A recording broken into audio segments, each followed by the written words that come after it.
mengikuti orang dari depan. Pada waktu sholat, Nabi tahu di belakang sofnya itu sahabat ada yang renggang. Akhirnya Nabi pas selesai sholat bilang, saya melihat dalam sof yang renggang pada saat saya menjadi imam, banyak setan kepalanya kepala kambing. Karena sofnya renggang, makanya kita perlu nih kalau sof dirapiin. Makanya para ulama bilang, kenapa Nabi lagi sholat bisa ngelihat setan yang di belakang, padahal Nabi lagi jadi imam. Karena Nabi depan belakangnya sama, nggak kayak kita. Jadi bisa lihat yang di depan, bisa lihat yang di belakang. Kalau duduk di majelis, Nabi Muhammad mengikuti standar prosedur posturnya orang kayak gimana. Kalau orang di sampingnya pendek, otomatis buminya mendem ke bawah. Kalau gitu kagak, sok aja begini. Wallah.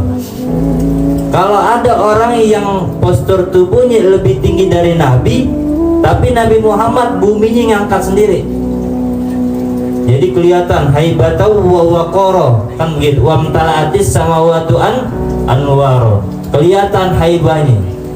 Makanya tuh Sayyidil Walid tuh Habib Abdurrahman Tebet kan bilang kan, itu Nabi Muhammad kalau jalan itu bersama orang itu posisinya paling tinggi mulu. Ini untuk menunjukkan apa? Sebagai imamul a'zam fid dunya wal akhirah, sebagai imam tertinggi di dunia sampai di akhirat. Kalau duduk, buminya menyesuaikan posisi orang yang ngobrol sama Nabi. Nabi kalau ketawa, gigi serinya bersinar bagaikan mutiara dalam hadis. Kalau kita senyumnya Nabi aja, orang kalau udah ngelihat Nabi, para sahabat nggak bisa pulas seminggu. Nah kalau kita, orang ngelihat kita, nah itu namanya haibatau wa waqara. Ada yang namanya cahaya wibawa dari Allah Subhanahu wa Ta'ala. Makanya ulama mukanya enak dipandang. Kenapa? Karena mendapatkan haibatau wa waqaranya Nabi. Kalau ada ulama mukanya nggak enak dipandang, bukan berarti dia jarang baca salawat, berarti emang bentuknya begitu. Kalau Nabi gigi serinya nyengir kayak mutiara, giginya rata. Kalau kita ada yang ke depan, ke belakang, ada yang double depan belakang. Jawab ke dokter. Nabi ini lagi ngomongin Nabi. Makanya jelas dibandingin sama kita biar tahu sosoknya kayak gimana secara fisik, belum ngomongin akhlaknya nih. Itu kalau seandainya nyengir, gigi serinya besar, giginya rata. Nabi Muhammad tuh. Kemudian kalau diundang sama orang yang miskin, orang kaya nggak pandang bulu. Kan dalam Simtin Durar gimana nih? Idza da'ahul miskinu ajabahu ijabatan muajjal. Kalau diundang sama orang miskin, Nabi langsung bergegas. Seruannya ditunaikan tuh undangannya. Kalau kita enggak, nunggu yang paling gede amplopnya. Bener nggak? Emang lain udah Nabi yang manusia biasa lah. Lain Nabi.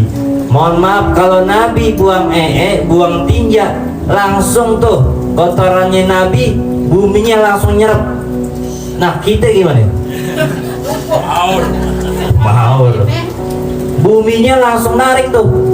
Mohon maaf nih kotorannya Nabi. Biar kenapa? Biar nggak ada orang satu makhluk pun melihat kotorannya Nabi. Darahnya Nabi pernah diminum sama sahabat. Ketika ditanya habis bekam nih Nabi, kamu tolong buang darah saya, jangan ada siapapun orang melihat darah saya. Di jalan ke kebun, takut ada orang. Di jalan ke belakang lagi kebun, takut ada orang. Kebingungan nih sahabat. Akhirnya dipunya inisiatif. Ya Robbi, berkah saya minum darahnya Nabi, maka jadikanlah saya orang yang soleh dan jadikanlah saya penduduk ahli surga. Selamatkanlah saya dari siksa neraka. Datang bilang ke Nabi, kemana darahnya? Pokoknya Nabi nggak ada orang yang lihat sama sekali, kecuali siapa, kata Nabi? Kecuali saya. Kenapa?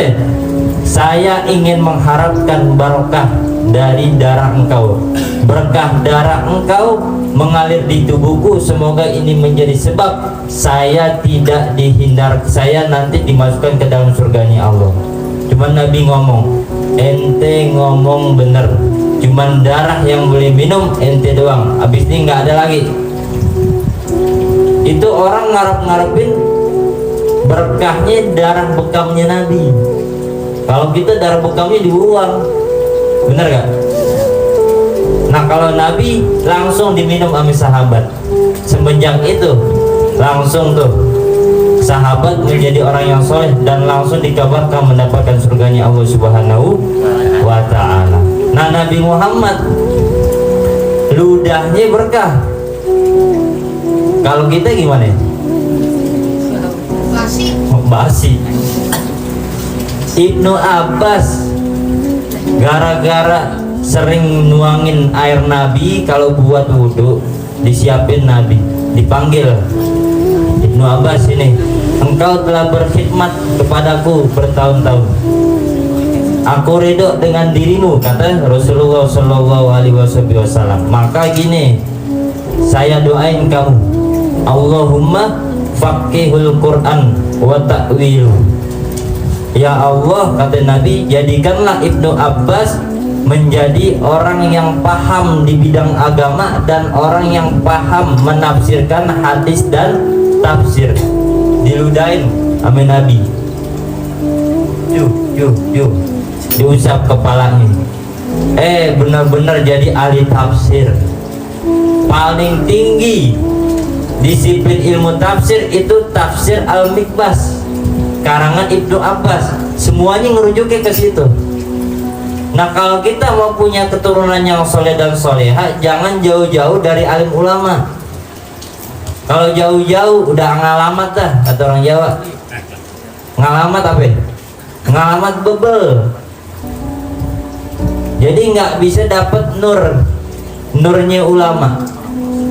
Nah pada waktu Rasulullah Shallallahu Alaihi Wasallam itu dilihat oleh para sahabat secara bentuk fisik tubuhnya, maka terkagum-kagum. Ada sahabat yang kalau bertatapan langsung dengan Nabi nggak mau lihat wajahnya Nabi. Kenapa? Silo. Kalau kita gimana? Orang ngelihat ngobrol sama kita gimana? Serem. Nggak mau ngelihat kita karena enak. Bener gak? Pernah punya memori yang nggak beres. Tapi Rasulullah Shallallahu Alaihi Wasallam kalau sahabat bertatapan muka langsung dengan Rasulullah, sahabat nggak ada yang berani ngelihat ke arahnya mukanya Nabi. Kenapa? Saking silunya. Makanya dibilang anta syamsun anta badrun. Ulama ngarang, ya Rasulullah, wahai Nabi Muhammad, engkau seperti matahari. Samsun artinya matahari. Kebingungan, matahari kalau malam kagak ada, kata ulama. Tambahin dah, anta syamsun anta badrun. Kalau begitu Nabi Muhammad itu matahari di pagi dan siang hari. Kemudian Nabi Muhammad itu seperti badrun. Badrun tuh bulan purnama. Bulan purnama kan penyempurnaan bulan kan. Totalitas bulan dilihat cantik kalau bulan purnama begini bulatnya, saking terangnya. Tapi ulama kehabisan akal. Anta syamsun anta badrun. Nabi Muhammad kayak matahari, kayak rembulan bulan purnama. Tapi malamnya hilang bulan purnama, paginya hilang nggak? Hilang. Langsung anta syamsun anta badrun. Matahari juga, rembulan juga, bulan purnama juga. Anta nurun fauqa nuri. Akhirnya ulama bilang, pokoknya Nabi Muhammad cahaya di atasnya cahaya, iya dia datuh begitu. Cahaya yang paling top di dunia kan kalau pagi hari apaan? Matahari. Kalau malam hari bulan. Tapi Nabi Muhammad dibilang sama ulama, anta nurun fawqa nuri. Engkau Nabi Muhammad cahaya di atas cahaya. Nah, oleh sebab itu berkahnya bulan Rabiul Awal, maka saya mau ngasih ijazah sholawat yang namanya disebut sholawat Jibril. Sholawat Jibril ini untuk menenangkan hati kita dan dikabulkan segala hajat-hajat kita. Bacanya lafaznya singkat, sekali duduk setengah jam 15 menit dapat ratusan bilangannya. Sallallahu ala Muhammad, sallallahu ala Muhammad, sallallahu ala Muhammad, sallallahu ala Muhammad, sallallahu ala Muhammad. Itu baru berapa detik tuh dapat 5? Sedetik, 2 detik. Kalau 10 menit bisa dapat 500 tuh. Ini dirutinin di bulan Rabiul Awal bacanya. Berapa kali secapeknya lidah, secapeknya khusus di bulan Rabiul Awal baca itu. Makanya kalau kita membaca sholawat kepada Nabi Muhammad nggak ada ruginya, di dunia ditunaikan hajatnya sampai di akhirat. Ada orang dalam satu riwayat nih, orangnya orang fasik, cuman kerjaannya baca sholawat. Malaikat yang dikubur nggak berani nyiksa dia. Kenapa? Karena Nabi Muhammad dalam satu hadisnya bilang, orang yang sering membaca sholawat kepadaku, nanti saya akan temenin di kubur pada waktu malaikat mungkar nakir datang ngetem. Jangan urusin dia, lisannya terlalu basah setiap hari nyebut nama aneh, kata Rasulullah. Mikir mungkar nakir. Oh begitu Nabi? Iya dah. Kalau yang lain, Allah Subhanahu wa Ta'ala memerintahkan satu ibadah tapi Allah nggak ngerjain. Allah merintahin sholat, Allah nggak bakal sholat. Hadisnya nggak ada Allah sholat. Allah merintahin zakat kepada kita nih umatnya Nabi, Allah nggak bayar zakat. Allah merintahin pergi haji, Allah nggak pergi haji. Begitu Allah merintahin sholawat, paling dulu Allah langsung ngerjain sholawat kepada Nabi. Nah kalau Nabi aja diselawatin nama Allah, malaikat juga sholawat, masa kita nggak mau sholawat? Makanya innallaha wa malaikatahu yusholluna 'alan nabi. Sesungguhnya kalau ngaji nau, inna tuh bener-bener namanya taukid. Allah malaikatnya itu bersolawat kepada Nabi, maka sallu alaihi wasallimu. Orang yang punya iman, kata Allah, gue aja paling dulu salawat. Malaikat gue suruh baca salawat. Lu semuanya juga sebagai umatnya pantas harus banyak baca salawat. Nah orang yang memperbanyak baca salawat pasti tidak akan diselesaikan permasalahannya kecuali dia benar-benar serius tekun membaca salawat. Segala kesusahan hidupnya bakal ditunaikan. Syaratnya baca salawat. Kalau nggak baca salawat nanti kita kebingungan. Di dunianya bingung, di akhiratnya lebih bingung. Karena kenapa? Kalau orang baca salawat langsung yang bimbing Nabi. Meskipun kata para ulama baca salawat sambil riya itu dapat pahala. Kalau sholat sedekah ada riya itu nggak bakal diterima. Tapi kalau sholawat riya, diniatin riya nih lagi baca sholawat, masih dapat pahala. Berarti itu ibadah yang paling enak. Riyanya aja masih dapat pahala kalau baca sholawat. Makanya perbanyak baca sholawat, apalagi lebih-lebih di bulan Rabiul Awal. Dan pengagungannya terhadap bulan Rabiul Awal itu pamannya Nabi yang bernama siapa? Yang masuk neraka, Abu Lahab. Dalam surat Al-Lahab atau Al-Masad. Al-Lahab kan punya 2 surat namanya. Ulama bilang Al-Lahab, ada yang bilang Al-Masad. Nanti kalau ditanya sama orang, di antara nama selain Al-Lahab suratnya namanya apaan? Namanya Al-Masad. Bacanya ya tabat-tabat juga. Abu Lahab itu orang nggak demen amin Nabi ketika Nabi diperintahkan untuk menyebarluaskan agama Islam. Tapi dulu masih Nabi kecil, paling demennya sama Nabi. Dibilang begini, ini orang udah gede semakin menjadi-jadi, kata siapa nih? Abu Lahab. Malah nyebarin Islam. Emang darinya dulu begitu kita ibadah, nggak ada sesembahan yang lain kecuali para berhala. Nabi diutus, diangkat menjadi nabi, mulai ada kebencian. Satu, ponakannya gampang ngomongnya kan jadinya. Yang kedua, kenapa? Orang yang dekat. Ternyata ketika ada kebencian, kemudian terus sampai Nabi mengharapkan kepada pamannya untuk memeluk agama Islam, maka nggak bisa. Akhirnya turun firman dari Allah, ya Muhammad, innallaha yahdi may yasha, innaka la tahdi man tasya. Wahai Muhammad, Allah yang ngasih hidayah, ente nggak bisa ngasih hidayah. Orang udah nyampein ilmu terserah, yang penting hidayah dia harus tempuh. Hidayahnya Allah yang ngasih. Emang susah kalau hidayah. Nama Salim depan rumahnya nggak bakal datang. Jadi sepinter-pinternya, seluas-luasnya ilmu yang disampaikan, kalau hati kita tertutup, maka kita tidak akan bisa menerima kebaikan di depan mata kita.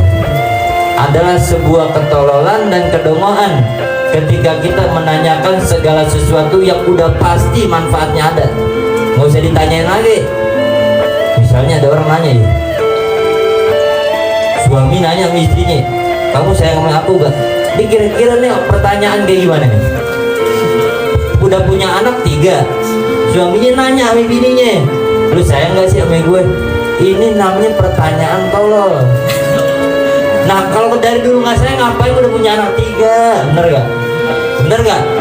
Itu kata ulama, kalau yang udah pasti gak usah ditanya-tanya dah. Nama aja salah udah pasti gak tuh? Sakit ditanya-tanya tuh manfaatnya apa, udah pasti ganjarannya gede banget. Ini kedongoan dan ketololan kalau kita itu menanyakan sesuatu yang udah pasti. Kenapa? Kalau kita nanyain sesuatu yang udah pasti, berarti kita itu memberikan ruang buat otak kita untuk berpikir yang sebenarnya pikiran kita itu udah bener. Pakai ragu-ragu. Udah bener pakai ragu-ragu. Nah Abu Lahab begitu juga. Tuh setiap Senin tuh itu diringankan siksaan. Kenapa? Pas ponakannya lahir Nabi Muhammad, nih Abu Lahab bergembira banget sampai dibebasin budaknya yang namanya Suwaibah. Gara-gara begitu tiap hari Senin, ini dalam tafsir itu Abu Lahab dikasih minuman dari sorga buat ngeringanin siksaannya. Abu Lahab tuh yang paling gede amin Nabi. Apalagi kita yang nggak ada bencinya amin Nabi, maka kita sering-sering baca selawat. Dan di bulan Maulid siarkan bulan-bulan Maulid, apalagi kita mau mengadakan Maulid di Masjid Nurul Iman. Nanti keluarin harta kita, punya duit 10.000 jadi. Cuman Nabi mau manggil, pantas ya tuh 500.000 pantas juga dari diri kami Nabi. Kalau 1 juta, sini amin. Waduh di Nurul Iman 1 juta kemarin Maulid. Iya sampai jual kasur gitu ya. Jaring masuk surga kata Nabi. Hadisnya banyak, kalau dijelasin nggak cukup malam, terkait keagungan orang yang beribadah lewat sholawat dan mengagungkan siarnya Maulid Nabi Muhammad Sallallahu Alaihi Wasallam. Maka baca sholawat perbanyak sampai kapan? Sampai kita mati. Baca aja Sallallahu ala Muhammad, Sallallahu ala Muhammad. Allahumma sholli ala Sayyidina Muhammad. Boleh gak? Boleh. Yang mana aja jadi. Yang penting sehari jangan pakai nggak baca sholawat. Sholat aja nggak ada sholawat kagak sah. Khutbah nggak ada sholawat, khutbahnya kagak sah. Berarti ada apa nih sholawat? Berarti Allah menghitobi, Allah itu membebankan kepada kita satu ibadah yang benar-benar sebenarnya itu kita harus yang namanya praktekkan, yaitu sholawat. Nah kalau ibadah sholat ada sholawatnya kan tuh jadi rukun, bener gak? lagi khutbah Jumat, khutbah Idul Fitri, khutbah Idul Adha, yang khotib nggak baca salawat, kagak satu khutbahnya. Bener gak? Jadi salawat itu penting. Baca salawat. Nah, pembacaan salawatnya ini setiap hari, mobil khusus di bulan Rabiul Awal ini banyak-banyakin baca salawat. Terserah dah, kalau yang mau saya kasih baca sallallahu ala Muhammad, sallallahu ala Muhammad, sallallahu ala Muhammad. Itu banyak banget ceritanya. Pokoknya orang baca sallallahu ala Muhammad nggak bakal rugi sebanyak-banyaknya. Jangan sampai nggak baca. Maka baca salawat segini dulu. Kemudian baca hasbi Rabbi Jalallah. Ini saya ijazahkan. Ijazah bacaan ini dibaca setiap hari 3 kali setelah sholat. Kalau mau pakai nada yang saya diijazahkan ini, nanti silakan pakai nada. Kalau nggak mau pakai, nggak apa-apa. Bacaannya hasbi Rabbi Jalallah ma fi qalbi ghairullah. Matanya merem. Nur Muhammad sallallahu la ilaha illallah. Ulang lagi. Hasbi Rabbi Jalallah ma fi qalbi ghairullah. Nur Muhammad sallallahu la ilaha illallah. Hasbi Rabbi Jalallah ma fi qalbi ghairullah. Nur Muhammad sallallahu la ilaha illallah. Hasbi Rabbi Jalallah ma fi qalbi ghairullah. Nur Muhammad sallallahu la ilaha illallah. Sekali lagi. Hasbi Rabbi Jalallah ma fi qalbi ghairullah. Nur Muhammad sallallahu la ilaha illallah. Itu buat nenangin hati kita. Ada orang zalim baca hasbi Rabbi, wahai Allah yang mencukupi diriku, Jalallah yang maha mulia, ma fi qalbi ghairullah, tiada orang siapapun makhluk di hatiku selain Nur Muhammad, cahaya Nabi Muhammad sallallahu alaihi wasallam. La ilaha illallah, tiada Tuhan selain Allah yang layak disembah. Hasbi Rabbi Jalallah, cukup Allah dah yang nolongin urusan kita. Nggak punya duit, hasbi Rabbi, Allah yang cukupin. Ada orang yang zolimin, hasbi Rabbi Jalallah. Ada orang ditabrak, hasbi Rabbi Jalallah. Ma fi qalbi ghairullah, tiada siapapun di hatiku selain Allah. Nur Muhammad, cahayanya Nabi Muhammad sallallahu alaihi wasallam, la ilaha illallah. Ini adalah amalan wirid yang diajarkan oleh orang-orang yang terdahulu, para kekasihnya Allah, para wali. Bacanya ini nih, bacanya berapa kali? 3 kali. Anaknya lagi bandel, gendong aja, hasbi rabbi. Ya Allah, anak bandel banget nih, udah cukupin kan nih, gua wakilin nama lu. Jalallah ma fi qalbi ghairullah. Susah kenal amamu ya Allah nih, tanamin di hatinya kecintaan sama engkau, amin.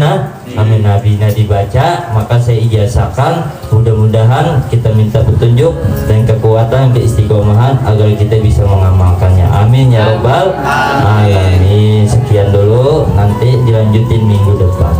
Belum dibaca nih, jadi kita baca kitab tentang Nabi Muhammad nih di bulan Rabiul Awal. Berarti Bang Yadi ada objekannya nih, nyumbangin gede cinta. Benar gak? Akur. Siapa? Wah, Bang Yadi kata Nabi, sini loh. Ini Maulid Nurul Iman kemarin ngasih 5 juta. Wah, tatang petenteng nanti di akhirat begini nih Bang Yadi ntar. Wah, Gara-gara semut. iya. Akbar, panggil berapa? 2000. Nah, itu jadi baca selawat.